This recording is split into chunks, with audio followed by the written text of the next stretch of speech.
My name's Carol, just a regular high school teacher with a love for old books and a quiet life. My world changed when I met David at the school fair. He was the main sponsor, the kind of guy who makes things happen without making a fuss about it. He had that quiet confidence and a smile that could light up the gloomiest day. It started with a thank you note I sent him for his generous contribution. He replied with invitation for coffee, saying it was the least he could do for the hard work we teachers were putting in. I remember walking into that coffee shop, my heart racing a bit, thinking, Carol, it's just coffee, not a moon landing. David was easy to talk to. We chatted about everything, from books to the best pizza in town. He had this way of making you feel like you were the only person in the room. Before we knew it, coffee turned into dinner, and dinners turned into weekends together. A few months in, he wanted me to meet his mother, Mrs. Winters. She's a bit old school, but she'll love you, he said. I was a bundle of nerves, wanting to make a good impression. I picked out my nicest dress and spent more time on my hair than I'd like to admit. The moment we walked into Mrs. Winters' living room, I felt her eyes on me like a hawk. So, you're the teacher David won't stop talking about, she said, her voice colder than I expected. I smiled, reached out for a handshake, but she just nodded, her eyes scanning me from head to toe. Dinner was an experience. Mrs. Winters had this way of talking where every compliment sounded like she was doing you a favor. That's an interesting dress, dear. Vintage shop? She said, her eyebrow raised just so. I felt my cheeks burn, but I managed a small thank you. It's one of my favorites. David squeezed my hand under the table, a silent hang in there, but the digs kept coming. A teacher, huh? Must be tough dealing with kids all day. Hope you don't bring that school discipline home. She chuckled, sipping her wine like it was the last one on earth. I really tried, to keep the conversation light, but it was like dancing on thin ice. David changed the topic, talked about his work, the weather, anything to steer away from the silent judgments being passed across the table. Fast forward a few months, and there I was, in a white dress, saying I do to the man who made it all worth it. The wedding was a blur of laughter, tears, and dancing. Mrs. Winters was there, of course, dressed to the nines and handing out opinions like candy. Lovely ceremony, though I'd have gone for real flowers. Not these. What are these, dear plastic? She said, eyeing the decorations. We moved into David's home soon after. It was a beautiful place, cozy and welcoming, except for the chill I felt whenever Mrs. Winters was around. David assured me it would get better, that she just needed time to get used to me. Moving into David's home felt like stepping into a new world, one where every corner held a memory of Mrs. Winters' reign. It wasn't long before I got introduced to her morning ritual, the infamous inspection. It started like clockwork every morning. The minute the clock struck 10, the front door would creak open, and in she'd walk like the queen of her castle. Mrs. Winters had this air about her, like she owned every inch of the place. Her first move was always to slip on those pristine white gloves, snapping them tight like she was about to perform surgery. "Morning, Carol dear," she'd say, her voice dripping with a sweetness that never reached her eyes. "Just here to help you keep the place up to David's standards." I'd force a smile, my hands clenching the dish towel a bit too tight. "Thanks, Mrs. Winters, but I've got it covered." She'd tut and shake her head, already walking towards the living room. "Nonsense, dear. You're new to this. It takes a keen eye to keep a house like this." And then it'd begin. She'd glide from room to room, that white handkerchief in her hand sweeping over every surface. It was like watching some twisted ballet, her movements precise, calculated.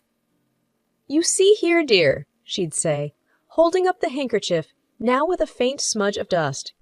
"This is what I'm talking about. Can't have David living in a dustbin, can we?" I bit my tongue, the words, "It's not a dustbin," sitting at the tip, but I swallowed them down. David had asked me to play nice, and I was trying, really trying. The worst was the kitchen. That's my territory, I love cooking, always have. But she'd march in there like a general, inspecting the troops. "These pots aren't going to clean themselves, dear," she'd cluck, her fingers running over the rim of a saucepan I'd just washed. "It's clean, Mrs. Winters, I'd insist," my voice steady despite the storm inside. She'd hum, a sound that said, "I've heard better jokes." Well, we have different standards, I suppose. David's used to a certain way, you see. I'd nod, grinding my teeth so hard I was afraid I'd chip a tooth. It was the same every day. The living room, the bedrooms, even the bathrooms weren't spared. By the time she'd leave, I'd feel like a deflated balloon, all my energy sapped by her constant nitpicking. David would come home, all smiles and hugs, and I'd put on a brave face. "How was your day, love?" He'd ask, and I'd muster the brightest smile I could. "Oh, you know, the usual." "Mrs. Winters stopped by to give some helpful tips," I'd say, the word helpful taking all my acting skills to sound even remotely sincere. He'd frown, that wrinkle appearing between his brows. "I'll talk to her, Carol. She means, well, she just has her way, you know." I knew. Oh, how I knew. But what I didn't know was how long I could play this game, smiling through the inspections, biting back the words that screamed inside me. Saturday mornings should have been about lazy breakfasts and staying in pajamas till noon. But in our house, they were about one thing, the dreaded family dinner. It wasn't just any dinner. It was the weekly performance, with Mrs. Winters as the stern judge and me. Well, I was the hopeful contestant, always falling short. I'd be up at the crack of dawn, the kitchen my battlefield. Pots and pans clanged, the oven roared, and spices danced in the air.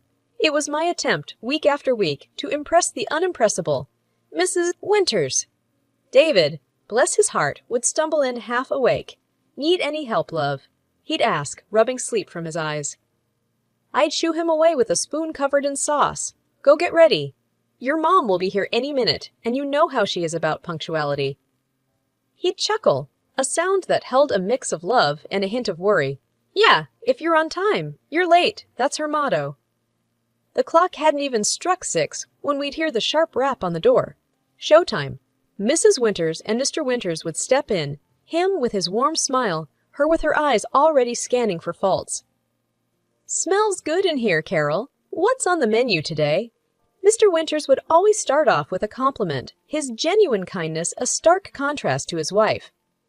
Before I could answer, Mrs. Winters would chime in, her voice slicing through the warmth. "I hope it's not that casserole from last time. Remember, David, how you had that stomachache?"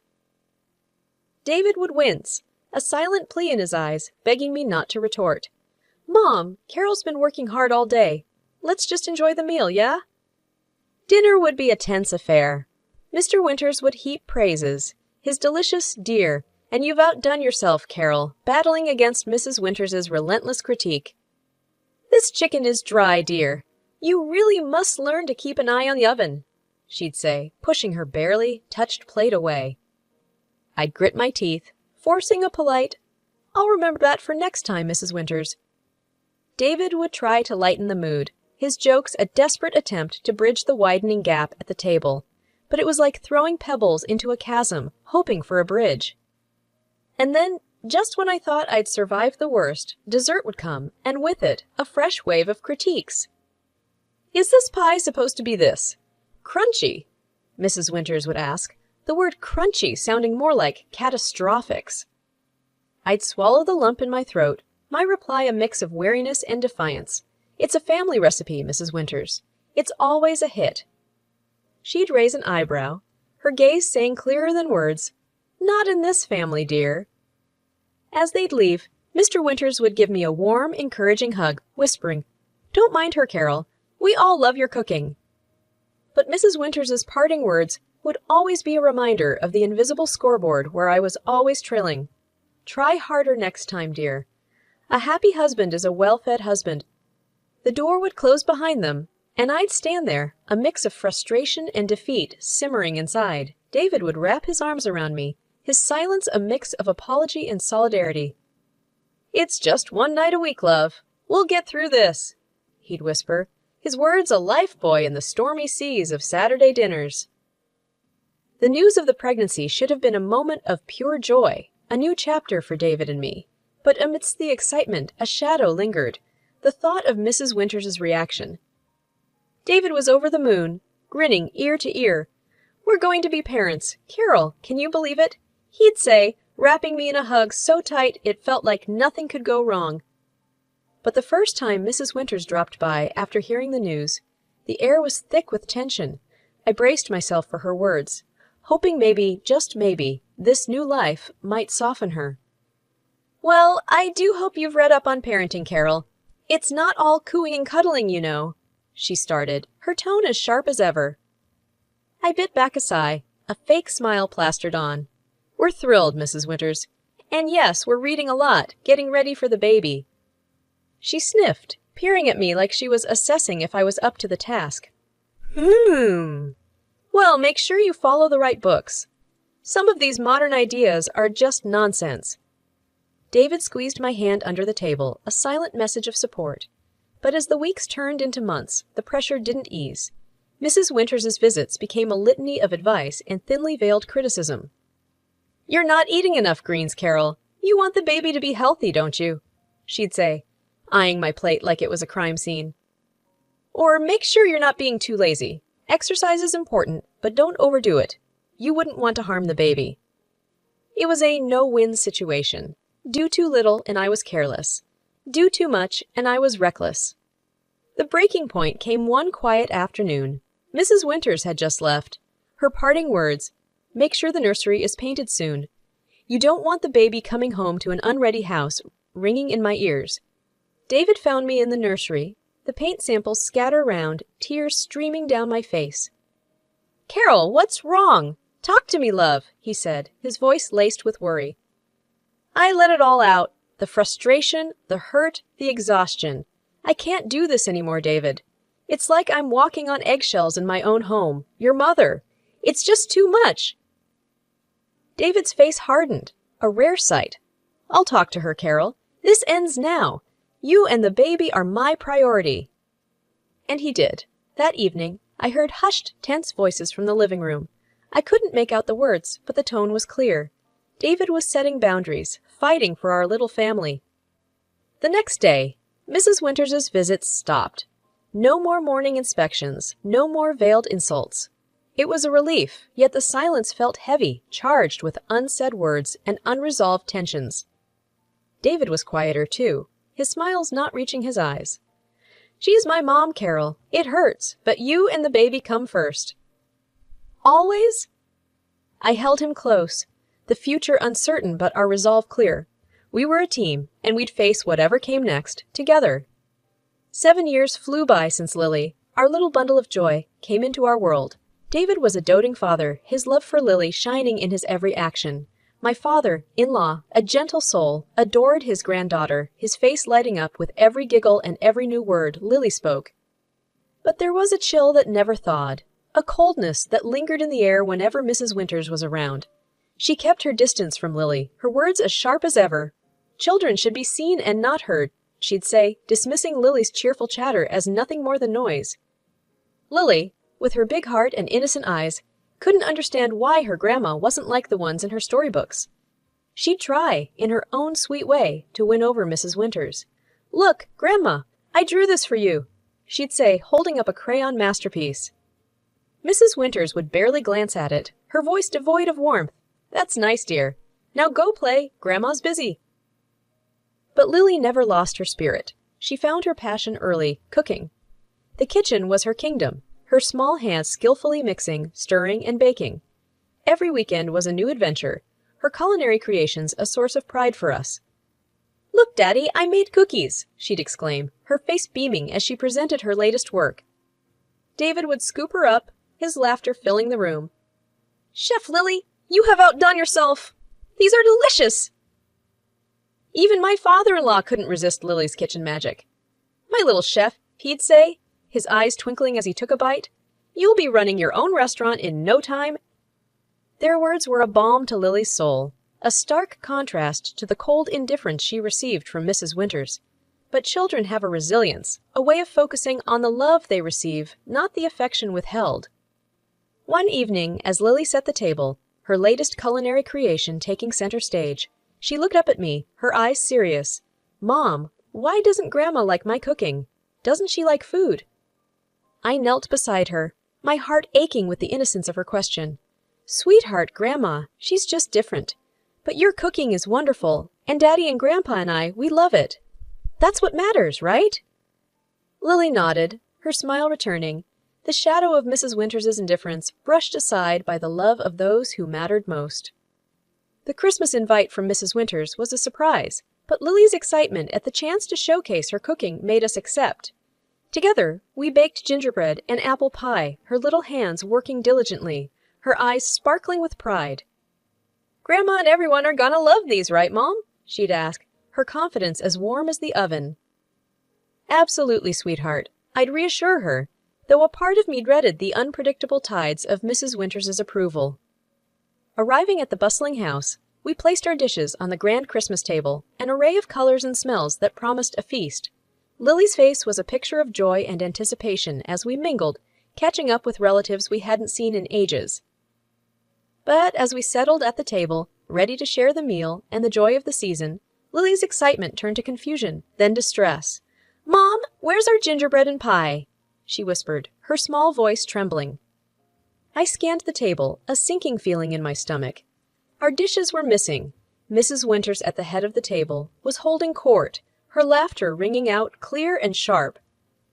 I approached her, my voice firm but polite. "Mrs. Winters, the dishes Lily and I brought, where are they?" Her laughter cut through the festive hum, cold and piercing. "Oh, those." "I tossed them out, dear. We can't risk serving just anything to our guests, can we?" The room fell silent, the air heavy with shock and disbelief. Lily's eyes filled with tears, her dream of sharing her love through her cooking dashed in an instant. "But I made them for everyone. I worked so hard," she managed to say, her voice a fragile whisper against the weight of her grandmother's harsh words. Mrs. Winters shrugged, her eyes void of any warmth. "Well, dear, not everything made with love is fit for the table. Better safe than sorry." That was the last straw. David, who had always been the bridge between his mother and our family, stood abruptly, his chair scraping against the floor loudly. "Mom, that's cruel. How could you?" he said, his voice steady, but loaded with an anger I had rarely seen in him. Lily poured her heart into those dishes. She wanted to share something special, and you just threw it away like it was nothing. Mrs. Winters's smile faltered, her eyes widening in surprise. This was not the mild-mannered son she was used to. "David, I was just—" "No, Mom, you went too far. Disrespecting Carol is one thing, but hurting Lily, your own granddaughter, that's something I can't and won't forgive." He interrupted, his disappointment and anger clear and unwavering. The room was still, the festive air replaced by a tense silence. Mrs. Winters sat there, the impact of David's words hitting her. She had expected compliance, maybe a few whispered complaints, but not this. Not her usually gentle son standing up to her, defending his family with such resolve. The air was thick with tension as we left Mrs. Winters's house, the festive lights mocking us with their cheer. The sound of Lily's quiet sobs was louder than the Christmas carols that played in the background. David's hand was firm on my shoulder, a silent pillar of strength. As we reached the door, Mrs. Winters's voice broke through the heavy silence, her tone desperate, a stark contrast to the cold disdain she'd shown earlier. "Please don't go. I'm sorry," she stammered, her eyes wet with tears that seemed out of place on her stern face. David stopped, turning back to face his mother. The room held its breath. "Sorry. Now you're sorry." His voice was low, but it cut through the room, sharp and clear. "You humiliated your own granddaughter, Mom. You broke her heart. There's no sorry that can fix that." Mrs. Winters's sobs grew louder, her composure shattered, but it was too late. The damage was done, and the cracks too deep to mend. In the tense silence that followed, Mr. Winters stood up, his chair scraping against the floor. His voice, when he spoke, was calm, but it carried a weight that silenced the room. "I can't sit here and pretend this is okay, Martha."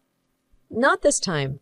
Without another word, he turned and walked away, his steps heavy with the burden of a decision long overdue. The room felt colder, the festive warmth snuffed out by a single act of unkindness. One by one, the guests stood up, their faces somber, their goodbyes muted and brief. The festive gathering was unraveling, the threads of family and friendship coming undone. As the last guest left, the door closing with a soft click, the magnitude of what had happened settled in the room. Mrs. Winters sat alone at the table, her sobs the only sound in the house that moments ago was filled with laughter and chatter.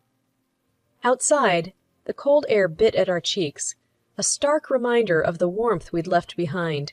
David's arm was around Lily, her small body leaning into his for comfort. We walked in silence, the weight of the night pressing down on us. Back home, as we sat in the living room, the Christmas tree lights twinkling softly, a sense of peace settled over us. It was a fragile peace, one born from the chaos of the night, but it was ours. Lily, nestled between us, her tears dried, but the hurt still fresh in her eyes, looked up and whispered, "Are we okay, Mom, Dad?" David hugged her closer, a silent vow in his embrace. "We're more than okay, sweetheart. We're together, and that's all that matters." And in that moment, as we held each other, the trials of the night receded, leaving behind a simple truth. Family wasn't just about shared blood or shared names. It was about shared love, shared pain, and the shared resolve to stand together when the world seemed to crumble around us. The fallout from that chaotic Christmas dinner rippled through our family like a shockwave. The house felt different, quieter, the air still tinged with the remnants of that night's revelations. David was somber, his usual cheer dimmed by the events that had unfolded. "I'm sorry, Carol," he said one evening as we sat in the living room. "The only sound the ticking of the clock. I should have stood up for you and Lily sooner. I let it go on for too long." I reached for his hand, feeling the roughness of his palm against mine. "You did what you thought was best, David. We both did. But now we know better. We move forward, together." He nodded, the lines on his face softening. But the true shock came the next day when Mr. Winters showed up at our doorstep, his eyes weary, a deep frown creasing his forehead. "Can I come in?" he asked, his voice barely above a whisper. David opened the door wider, concern etched on his face. "Of course, Dad. Is everything okay?" Mr. Winters took a seat, his hands clasped tightly in front of him. "I've been doing a lot of thinking since Christmas," he started, his voice trailing off. We waited, the tension thick in the air. Finally he looked up, his eyes meeting ours. "I can't believe Martha could be so cruel, so heartless to her own granddaughter. I never imagined she could go that far." David shifted in his seat, the weight of his father's words heavy on his shoulders. "Dad, Mr. Winters raised a hand, stopping him mid-sentence. "No, David, I should have seen it, should have done something sooner. But I didn't, and now, now I'm thinking about a divorce." The word hung in the air, heavy and unexpected. Divorce wasn't a word thrown around lightly in our family, and coming from Mr. Winters, it was a bombshell. "Divorce!" David echoed, disbelief coloring his tone. Mr. Winters nodded, a resolute look on his face. "I can't be with someone who shows such cruelty, not just to Carol and Lily, but to her own family. I've turned a blind eye for too long, hoping things would change. But after what happened at Christmas, I can't ignore it anymore." We sat in silence, each lost in our thoughts. The decision was monumental, not just for Mr. Winters, but for all of us. It was a line in the sand, a declaration that enough was enough. "Whatever you decide, Dad, we're here for you," David said, his voice firm. "You've always been there for us, and that won't change." Mr. Winters smiled, a weary, sad smile. "Thank you, son. That means more than you know." In the days that followed, our family found a new rhythm, a new way of being. The shadows of the past lingered, but so did the promise of a fresh start, a chance to build something stronger and more resilient from the broken pieces. Lily's laughter returned, filling the house with a warmth that pushed back the darkness. And as we sat together, the three of us with Mr. Winters now a more frequent visitor, I realized that family wasn't about tolerating the intolerable. It was about standing up for each other, about choosing love and respect over blood and tradition. In the quiet moments, when the night wrapped the world in its embrace, I'd look at my little family and know that, despite the storms we'd weathered, we were stronger together. And no amount of cruelty or coldness could ever change that.